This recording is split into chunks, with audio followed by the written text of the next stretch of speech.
महाराज जी, आज का जो हमारा यूथ है वो वैसे तो किसी की खैर सुन के राजी नहीं है, तो मैं सिर्फ इतना चाहती हूँ हमारा पॉडकास्ट सुन लें और हमारे को ज़रूर बताएं कि आपको हमारा पॉडकास्ट भी कैसा लगा। और आपकी तरफ से मैं सवाल महाराज जी से पूछने जा रही हूँ। महाराज जी, बच्चों का ना बड़ा सवाल होता है आजकल, 2 मिनट नहीं लगती मुझे, मैंने अपने सामने बहुत सारे बच्चों के ना बॉयफ्रेंड गर्लफ्रेंड्स बदलते देख लिए।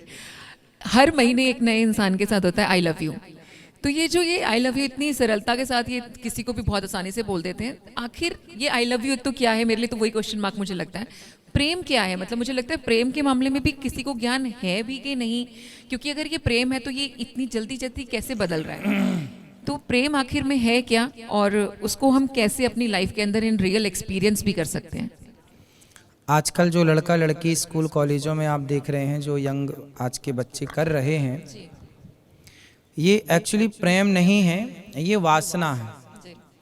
इस वासना को ढकने के लिए उन्होंने प्रेम का एक पर्दा डाल रखा है जो समाज को भ्रमित कर सके।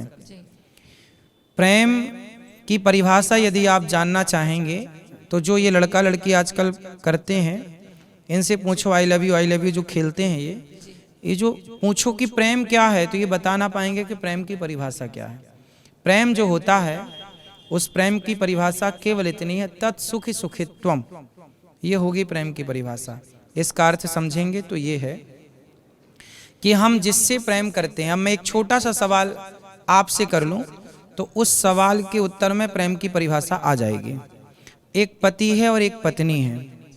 पति बोला पत्नी से कि जैसा जैसा मैं कहता हूं तुम वैसा वैसा करो। पत्नी बोली ठीक है, जैसा आप कहते हैं मैं वैसा करती हूं, जैसे आप चलेंगे जहां चलेंगे वहां मैं चलती हूं। अब पति कहता है कि जैसा मैं कहता हूं वैसे चलो। पत्नी बोली ठीक है। अब आप बताइए इन दोनों में प्रेमी कौन है? पत्नी हर चीज के लिए ओके। हाँ, जो व्यक्ति ये कहे कि तुम मेरे हिसाब से चलो, वो स्वार्थ है, क्योंकि वो आपको अपने हिसाब से चलाना। और प्रेम ये है कि उसके हिसाब से चलना, बिना कुछ कहे बिना पूछे उसके जैसे माँ चल पड़ेगी तो बच्चा अपने आप चल पड़ेगा जी। वो ये नहीं पूछेगा माँ कहाँ जा रही हूँ जी।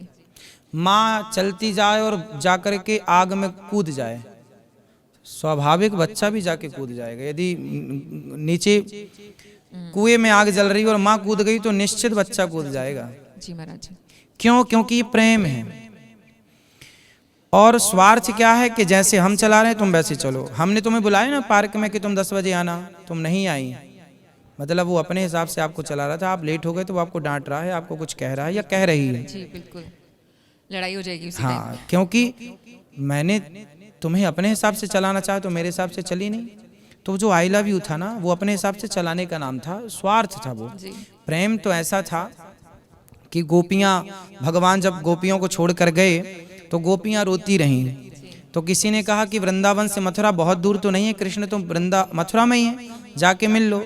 गोपियां बोली नहीं, हम उनसे प्रेम करती हैं, यदि वो हमारे बिना खुश हैं तो हम उनसे मिलकर उन्हें दुखी नहीं करना चाहती। ये प्रेम है, त्याग का नाम प्रेम है। कुछ लेने का नाम स्वार्थ है, अपने आप को समर्पित कर देने का नाम प्रेम है।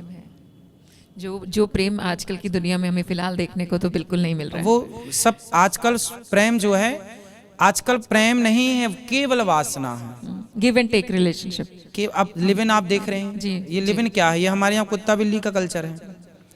प्रेम शारीरिक संबंध नहीं है, शारीरिक संबंध तो एक वासना है, उससे प्रेम कहाँ सिद्ध होगा?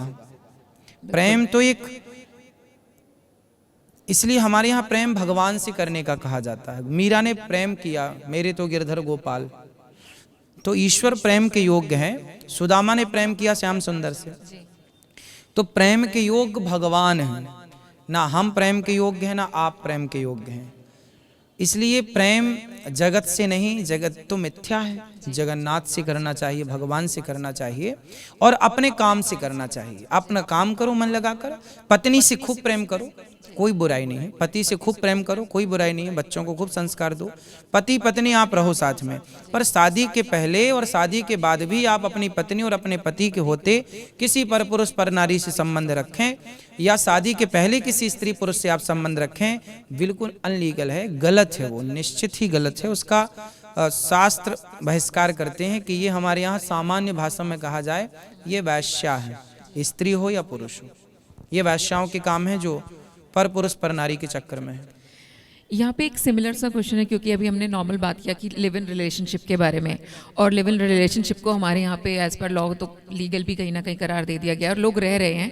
लेकिन साथ ही एकदम अगर आप देखें कि पिछले कुछ टाइमिंग में केसेस बहुत ज़्यादा बढ़ गए हैं कि लड़के का लड़के की तरफ आकर्षण, लड़की का लड़की की तरफ आकर्षण, और उनका भी साथ में रहना ये जो अलाउड कर दिया गया है। तो ये कहाँ तक सही है? क्योंकि मुझे, जैसा कि आपने अभी तक जितना भी हमें बताया उसके हिसाब से भी मुझे नहीं लगता कि शास्त्रों में इस चीज़ की भी परमिशन है। लेकिन अगर इनसे बात करो तो बहुत बोलते हैं अरे तुम पीछे इतिहास उठा करके देखो, ये सब तो कब से चला आ रहा है। तो क्या ये सच में सही है?